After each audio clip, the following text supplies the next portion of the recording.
Unlike his predecessor, who completely shut out his then vice president from participating in governance of the nation's affairs, President Ferdinand R. Marcos Jr. has left the door wide open for his vice president to join in cabinet meetings in his commitment to participatory governance.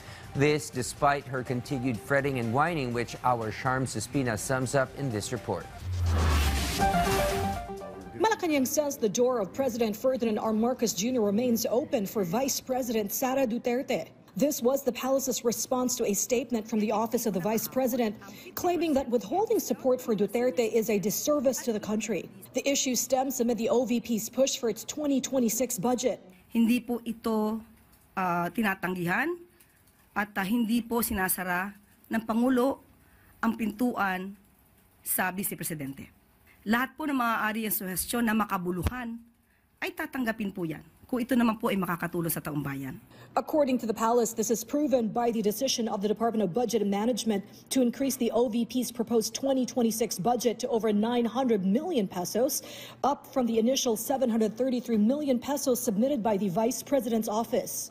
Hindi po nanggagaling sa Pangulo o sa administrasyon na ito ang pagharang sa kanyang mga gustong gawin para sa taong bayan. Tandaan po natin, mismong si Vice Presidente ang nagsabing siya daw po ay mayroong formula or alam para maipababa ang presyo ng bigas. Pero ayaw niya pong i-share sa gobyerno at sa administrasyon dahil ayaw niyang tulungan ang Pangulo. The palace emphasized that final budget deliberations will be up to Congress, a process beyond the executive's control. In 2025, the House of Representatives slashed the OVP's budget from 2 billion pesos to 733 million pesos amid controversies over its confidential funds. Malacanang had this reminder for the OVP. Kung mas nais niya po na mas malaking budget, bilang katulad ng isang estudyante, kung meron kayong thesis na gusto idepensa po niyo na maayos para po kayo mapagbigyan. Senator Win Gatchalian also underscored the importance of transparency and accountability in the budget process to ensure government funds are maximized for public benefit. He encouraged Filipinos to actively participate and monitor how public funds are used.